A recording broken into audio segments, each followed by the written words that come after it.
So I'm going to start with grabbing a linked bookmark, which will take me straight to the live data. The data is structured into some rows. So initially we could turn off all the rows. That's all the stuff we've got.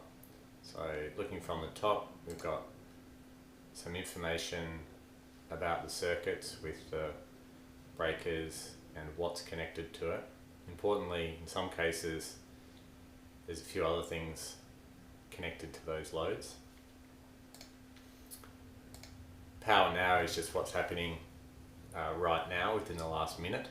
So in this case, breaker or DBB 11 is running at 586 watts, and if we look at that, that's the one of the two or both of them potentially air cons on the ground level, the meeting room and the crew room. And the only other thing that's on really is B29, which is all the air cons in the lower room, and there's something else on it unknown as well. All the other air cons are off, or anything below about 50 means it's off and in kind of sleep mode. We can have a look at this happening over time. This is the last 2 days. This morning, which is Monday morning, yellow, which is B33, has come on. See what that is? That's the lunchroom. So guys have turned on the lunchroom, that makes sense. If I want, it's quite a nice interface in terms of zooming in and stuff, so I can just click and drag to zoom in, and that's changed the time period up here. I can zoom out. I have a whole lot of shortcuts to different periods, and I can ask it to refresh. Anything about a minute is a reasonable amount. Then there's a lot of lines here, so it can be helpful to just separate those out. So if we look at B26 just by itself, that lunchroom, it's cycling on and off over a period of time. We can zoom right in until we get, this is the finest level of detail, so this is every 10 seconds. Turning on, running for only about a minute or two, and then turning off, and the period of that is a couple of minutes. We can zoom back out to, let's say, last 3 hours, what's happened this morning, and I just click that same one again to get everything back. So I can do that for all of those.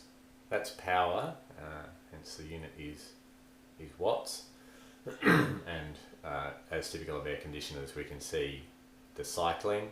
The blue one, which is B29, doesn't look like that. That doesn't have this kind of cycling thing, and that's because there's other loads on it, something else on that circuit. Let's close that down. Then energy, so similar, if we open both of these up, it's similar. We'll go to a day. It only really makes sense for a large period of time, so let's look at the last few days. This is the power, and this is integrated over time to get energy per hour, kilowatt hours, which on the right side, and they're stacked in this case. So again, if we want to look at that lunchroom over here, it's we can just click on that by itself. It's been essentially turned off rather, over the weekend, and then now it's running and using energy, so that's the number of kilowatt hours in that hour. We can also group by days and things like that if we need to, and a bit more detailed information if we need it is the power factor, which is usually related to the motor starting and stopping when it drops, and then the motor running well, and then other loads are typically higher, so this is consistent with that. The blue line is photocopier or some other thing. Alright, other things what we can do, but I'll go back to that power one. It mainly relates to looking at circuits. If we just want to look at particular circuits, we could say let's eliminate 29 and C26 because we know there's other things on them. 29, C26, and now it'll only show those ones there. Usually it's easy just to have everything on. Oh, seems I have to click every single one. Might change that. And that's it. Leave that on there. It's going to update every 1 minute, and that if I copy that link, then I can come back to here easily. If I want to, I can also get this data in the CSV format by exporting as CSV, which is quite convenient. And that's it.